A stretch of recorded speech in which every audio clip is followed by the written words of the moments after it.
Régis André, j'ai 38 ans, je suis marié, bientôt un enfant. Voilà, donc je suis lyonnais d'origine, j'ai passé 23 ans à Lyon, où j'ai fait mes études d'ingénieur à l'école des arts et métiers de Lyon. Voilà, suite à ça, j'ai passé 9 ans dans l'industrie, dans une grande entreprise française. Et puis depuis 5 ans, j'ai créé ma propre entreprise dans le domaine du numérique. Voilà, et donc je souhaite m'investir en politique parce qu'aujourd'hui, je pense qu'un peu comme vous, c'est la raison pour laquelle vous êtes là, je ne suis pas satisfait du tout de la manière dont se passe la politique en France et de l'offre politique. Voilà. Et donc moi, le mot-clé de ma candidature, c'est la liberté. Donc en fait, je pense qu'aujourd'hui, le système français il est complètement contraint. Aujourd'hui, c'est tout le temps, les lois, c'est à chaque fois obligations, interdictions, taxes. Chaque jour, on a des nouvelles obligations, des nouvelles interdictions, des nouvelles taxes. Et voilà, on est dirigé par des gens qui veulent le pouvoir, la totalité du pouvoir, des institutions qui sont complètement mortes. Et donc, la priorité numéro 1, c'est la réforme des institutions.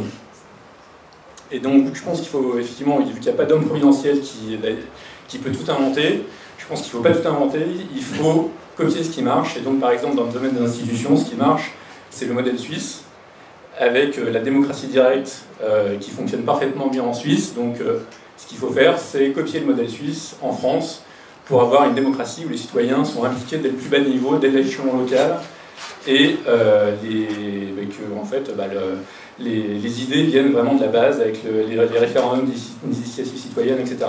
Voilà. Et donc sinon, ça permet de libérer la politique et ensuite on peut libérer tout le reste, c'est-à-dire libérer l'éducation avec le chèque éducation comme en Suède, où on a le libre choix de son école, le libre choix des programmes, où les horaires d'école ne sont pas définis depuis en haut, etc. Et voilà, et on décline la liberté sur l'ensemble de l'offre, enfin sur l'ensemble des sujets, et ainsi on pourra enfin faire en sorte que la France rayonne à nouveau. Voilà. Bonsoir à tous, merci d'être venus. Je m'appelle Roxane Revon, j'ai 30 ans. Je suis metteur en scène de théâtre et entrepreneur dans le secteur culturel. Je me suis inscrite à la primaire il y a quelques mois dans l'espoir, comme l'a si bien dit Régis, de pouvoir créer une offre alternative en France en 2017. J'espère pouvoir travailler avec tous les candidats qui aujourd'hui se présentent. J'ai vécu à l'étranger pendant pas mal de temps et ce passage à l'étranger m'a vraiment permis de me rendre compte que j'étais extrêmement attachée au système français, au système social, éducatif français et européen. Et j'ai véritablement envie de me battre pour celui-ci. Je pense que l'Europe est en passe de se désagréger et j'aimerais véritablement que ma génération prenne en main et se batte pour faire quelque chose de nouveau en Europe et proposer une Europe plus démocratique, une Europe nouvelle, une Europe sociale, créant un serpent par exemple social, comme l'a été le serpent monétaire. Je propose pas mal de choses, je ne vais pas tout exposer aujourd'hui devant vous, mais je vous invite à vraiment nous lire et à faire confiance à ces hommes et ces femmes qui ont essayé, qui ont eu le courage de le faire, et je suis contente qu'il y ait 4 femmes qui soient présentes parmi nous ce soir. C'est Ravine, donc Ravine malheureusement n'est pas avec nous, donc on va juste afficher sa page. Le temps de chercher un autre papier. Jean-Michel Billot. Ah, Jean-Michel. Alors, bougez pas. Jean-Michel, est-ce que tu peux parler pour voir si on t'entend? Eh bien, écoutez, je m'appelle Jean-Michel Billot, j'habite en province, je suis là avec vous, parce que je suis amputé d'une jambe. Vous m'entendez? Oui, parfait. Bon, alors, on a plus d'une minute par rapport à tout à l'heure. Là, tu viens de perdre 10 secondes. Allez, alors, je m'appelle Jean-Michel Billot, j'ai 71 ans, je suis retraité, je suis le président fondateur de l'atelier de BNP Paribas, donc à ce titre, et je continue de faire tout ça, regarder au jour le jour tout ce qui se passe dans le monde avec le numérique et autre chose.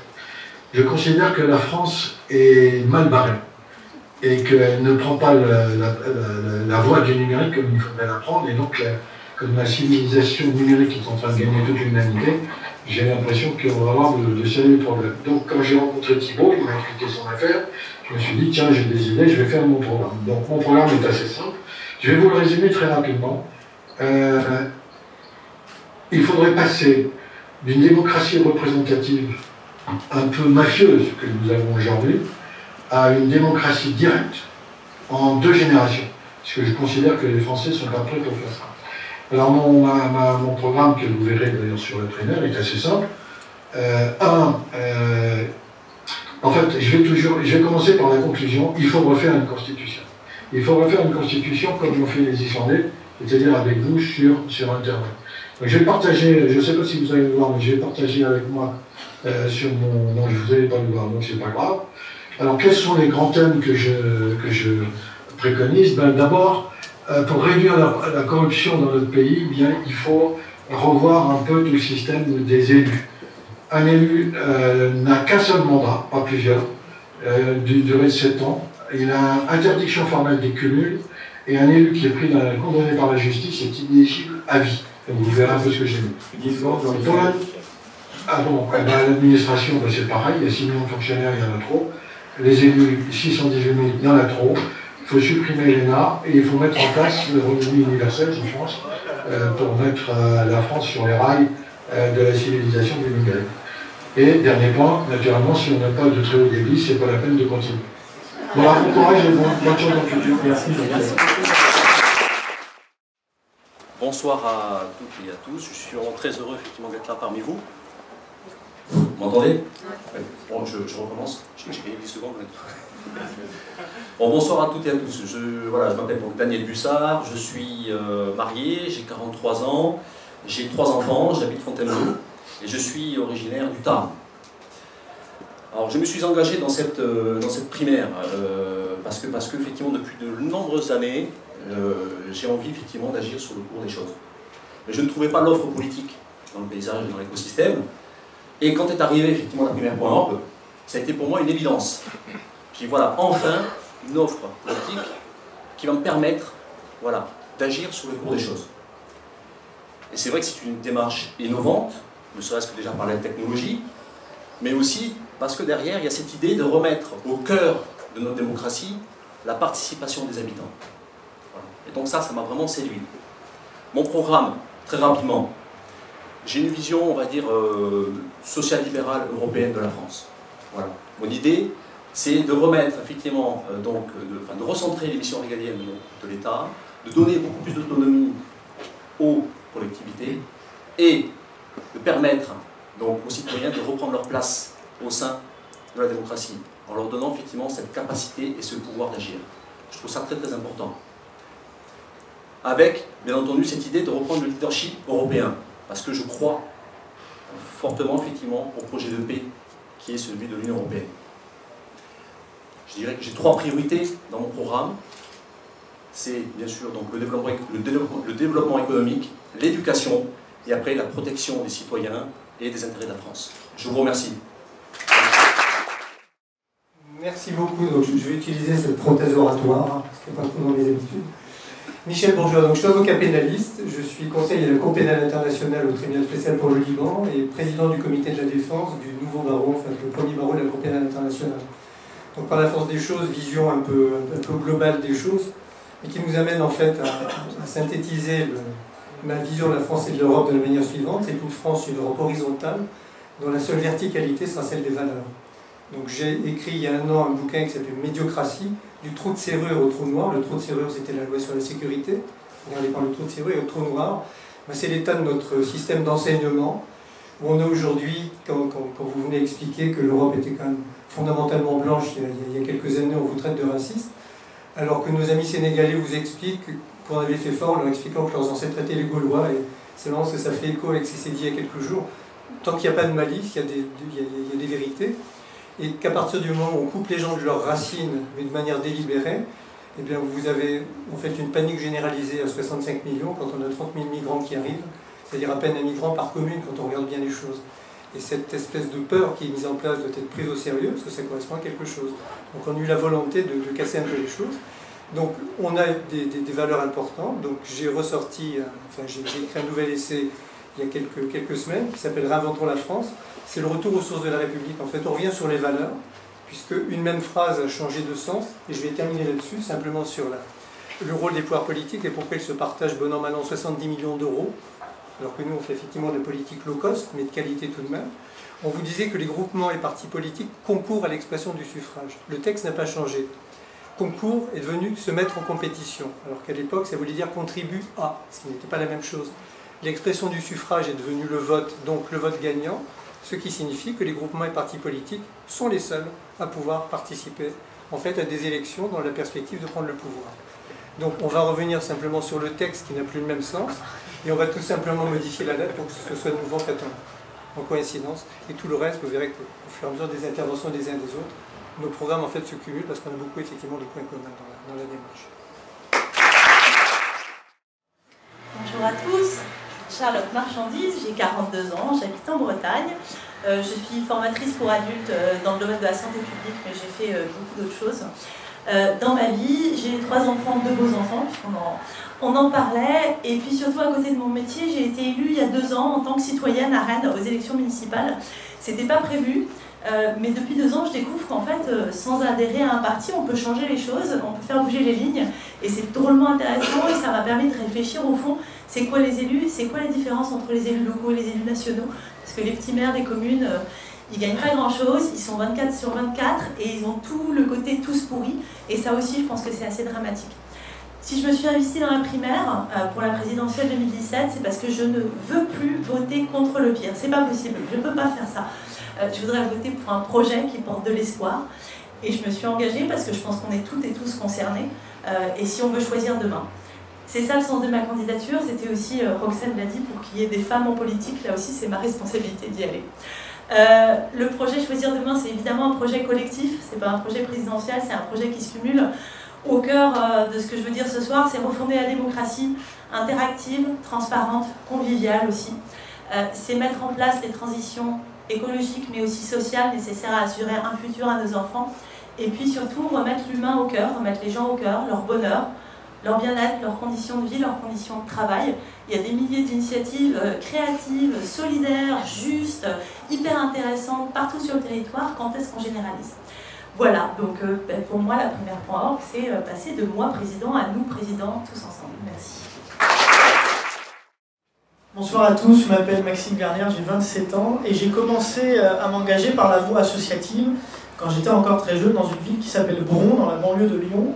Je me suis présenté au municipal avec une liste très jeune, très indépendante, parce qu'on avait le sentiment que lutter contre les injustices, c'était pas dans la rébellion, c'était dans la proposition.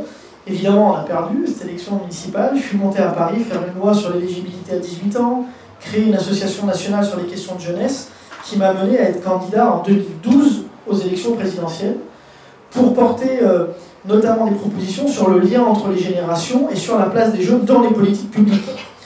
J'ai pas eu mes 500 parrainages, mais pendant 1 an et demi, je suis allé à la rencontre des acteurs de ce pays, a fortiori des élus, puisque pour aller collecter ces parrainages, j'en ai eu 358 et je me suis retrouvé à la fin de cette campagne de 2012 dégoûté par le mode d'action politique, alors même que je suis féru de politique, mais je ne suis pas dans les partis, je suis indépendant, et par la force des choses et aussi par l'initiative de la primaire.org qui me semble être quelque chose à la fois de porter vers l'avenir, c'est-à-dire qu'on voit bien que le chemin est encore très long avant qu'on arrive à cette démocratie directe, et en même temps quelque chose de très actuel pour pouvoir créer dès 2017 une candidature citoyenne complètement indépendante et alternative du modèle qui est proposé par les autres candidats, qui au final est à peu près le même, qui reposerait sur 3 points, j'y le fais très rapidement. 1, transformer complètement le modèle de l'éducation nationale pour transmettre 3 valeurs qu'on connaît tous, qui sont sur le fronton des mairies, des écoles, liberté, égalité, fraternité,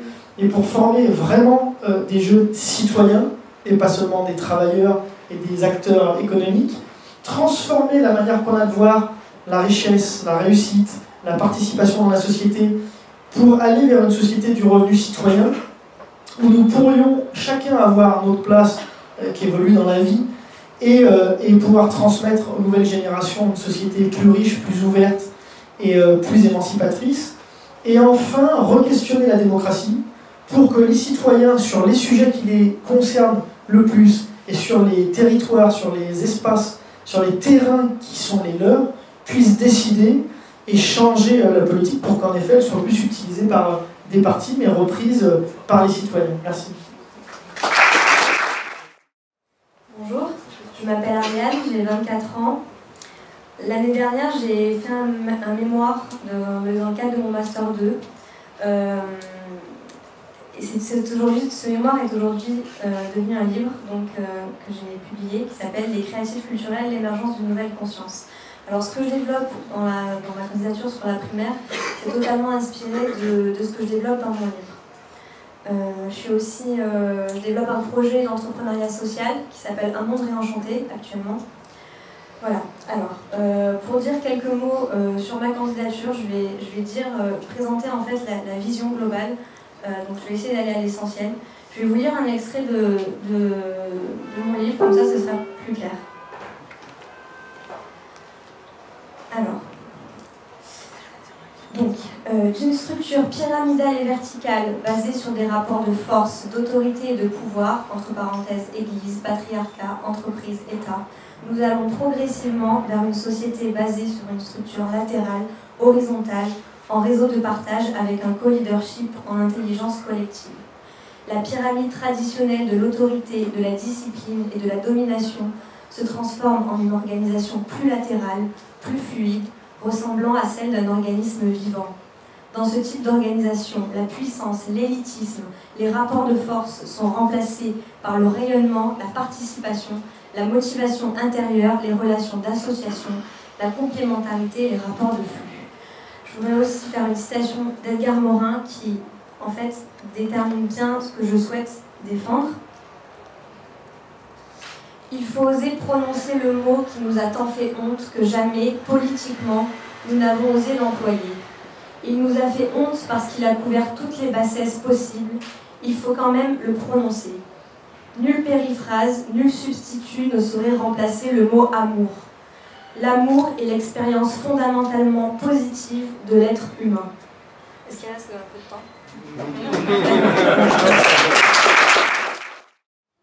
Bonjour, alors je suis Thomas, 37 ans, je viens du Nord. Je suis professeur de mathématiques et candidat donc à la primaire citoyenne. Aujourd'hui, nous nous trouvons dans une impasse démocratique. Les partis politiques œuvrent tous pour les mêmes intérêts. Et qui en est sorti gagnant au final jusqu'à aujourd'hui? Est-ce que ce sont les Français? Non. Ah. Non, effectivement. Le chômage, la précarité ne cessent de s'accroître. Est-ce que la France en est sortie gagnante? Non plus. La dette, tous les jours, se creuse un petit peu plus. Est-ce que la planète en est sortie gagnante? Non plus, elle est saccagée et pillée. Au final, le seul gagnant sur le dos de ces victimes sacrifiées, c'est la finance. Donc mon programme a pour but d'inverser les choses. Donc je vais engager la transition de notre économie. D'abord, donc, les services d'utilité publique tels que la santé, le logement, la banque donc, seront au bénéfice des Français et non plus d'intérêts privés. Ensuite, je souhaite bâtir les grands pôles universitaires et industriels dans les énergies renouvelables, la robotique. Comme nous avons su le faire en investissant dans l'aéronautique, avec Airbus, nous devons créer les grands fleurons industriels du XXIe siècle. Il n'y a pas de grand pays qui ne soit pas aujourd'hui industrialisé. Débarrassons-nous de nos politiques avec une vision archaïque de l'économie et de la démocratie. Soutenez ma candidature sur la primaire. Bonsoir, donc Michael Péfini, 42 ans. Je suis médecin généraliste à Villeneuve-sur-Lot, donc c'est une ville qui est bien connue grâce à Jérôme Cahuzac maintenant. Et donc, je me suis installé il y a 10 ans, mais j'ai ouvert mon cabinet il y a 10 ans, et dans ces 10 dernières années, j'ai vu les gens qui s'empêtraient de plus en plus dans les problèmes médicaux, ça c'est normal, c'est mon job, mais aussi dans les problèmes administratifs, et ils se noient dans cette vie où on vous demande des papiers sans arrêt, où il n'y a jamais de solution pour trouver de boulot, ou quand on est un peu handicapé de l'épaule, on ne trouve pas de formation pour trouver un nouveau boulot. Et j'ai essayé de discuter avec les gens de la CPM, etc., voir si on pouvait trouver des solutions simples pour améliorer la vie des gens. Et on m'a répondu que ça ne changerait jamais, que de toute façon il n'y avait aucun espoir, voilà. Il y a ça, donc il y a cette administration sclérosée, et puis il y a les hommes politiques, plus personne n'y croit, ils sont empêtrés dans des affaires, ils se représentent avec des casseroles et même des peines de prison, et ça ne gêne pas de revenir vers nous, hein, et puis de continuer la même politique. Et donc, c'est face à ce constat que je me suis dit que j'allais m'engager dans en politique. Et donc, je suis tombé sur la primaire. J'ai vu qu'il y avait plein de gens sympas et plein d'idées très intéressantes, révolutionnaires. Et je me suis lancé là-dedans, voilà, corps perdu depuis maintenant avril. Et je suis heureux de participer à cette aventure. Et j'espère que plus les élections passeront et plus la primaire sera indispensable à toute élection présidentielle. Et même pourquoi pas les législatives, les mairies, voilà, on va en mettre partout. Bonjour, donc je m'appelle Colline Lejeune, j'ai 25 ans et je vis à Lille. Je travaille dans une association de santé environnement qui essaye de prévenir les jeunes sur les pollutions environnementales et sur le lien entre pollution et santé. J'ai vu l'initiative de la primaire un mois avant la fin des votes par une amie qui m'a motivée à y aller. Et je me suis posé la question de la place des femmes déjà en politique dans un premier temps, et après je me suis posé la question du citoyen en politique. Je me suis rendu compte que j'avais trop laissé ma place à des personnes qui ne nous représentent pas et qui n'agissent pas dans l'intérêt collectif. Et je me suis dit qu'il était temps de reprendre le pouvoir que j'avais. Et du coup, j'ai pris ma part en me disant que j'allais pouvoir participer au débat et que peut-être à travers moi, d'autres personnes pourraient s'exprimer et partager des valeurs et des idées. Je pense que ce qu'il faut faire avant de proposer plein de choses, faire une liste des propositions, c'est surtout revoir le modèle de la société et essayer de le reconstruire ensemble. Et pour ça, il y a plein d'initiatives déjà qui existent et je voudrais qu'on puisse tous ensemble mettre ça en commun et proposer un nouveau système. Merci. Bonjour à tous et merci d'être là. Donc, je m'appelle Jean-Marc Fortanet, je suis vétérinaire d'exercice libéral et j'ai 54 ans. Je suis aussi ce que je me qualifie d'entrepreneur, architecte, ouvrier, autodidacte, puisque j'étais amené à toucher tous les projets du bâtiment pour aider à la création et au développement de petites entreprises, d'à peu près une vingtaine. À côté de cela, je suis devenu auteur-éditeur pour 2017, justement, pour expliquer ce qui se passe en France dans mes livres et apporter des solutions concrètes et très pragmatiques. Mon engagement a été motivé par le fait que j'en ai marre depuis des années de voir la gestion de nos politiques qui ruine notre pays. Et donc j'ai décidé en tant qu'entrepreneur de passer à l'action et pour participer aux soins de notre pays. Donc j'ai 3 priorités. La première priorité, c'est de participer à la construction d'une équipe présidentielle pour gagner les élections en 2017 en faisant de la politique autrement. Ensuite, je souhaite recréer des liens entre les générations et entre les communautés. Et enfin, je souhaite redresser l'économie grâce à la petite entreprise, qui est mon domaine d'expertise. Sans économie, on ne pourra rien faire. Voilà, et donc, pour terminer, j'ai rencontré la primaire.org, qui est un formidable outil qui peut permettre de mettre en application pratique le scénario que j'ai écrit dans mes livres, puisqu'il y a des propositions très pragmatiques qui sont dedans, et que je publie maintenant sous forme d'articles dans la primaire sur le site. Donc il y a 3 outils pour moi, la primaire, le stéthoscope pour le diagnostic, et le médicament, qui est le démocratol.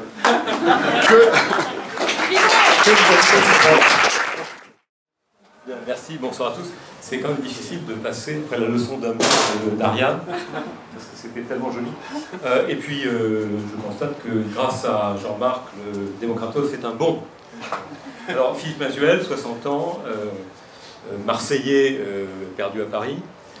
Je suis éditeur, mais en fait, j'ai fait 7 métiers dans ma vie, donc c'est peut-être l'avant-dernier, c'est là.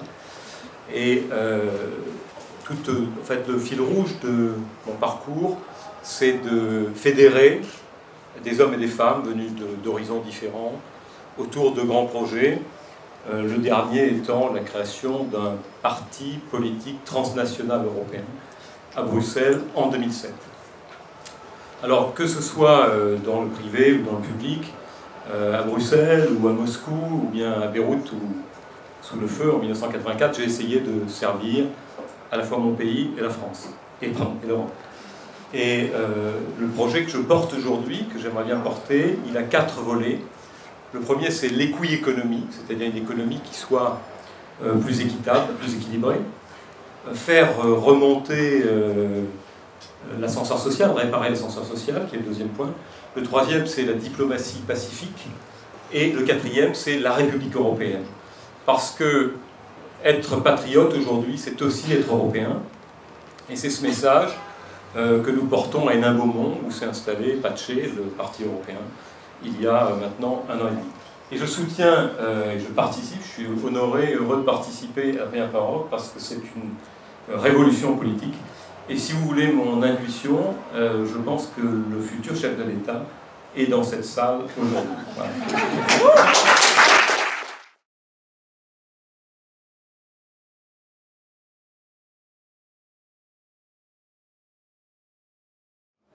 Bonsoir, excusez-moi pour le retard, je suis venu après le boulot de Corse.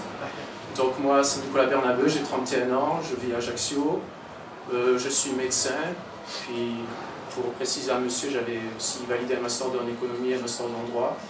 Donc j'ai connu la primaire par hasard sur internet.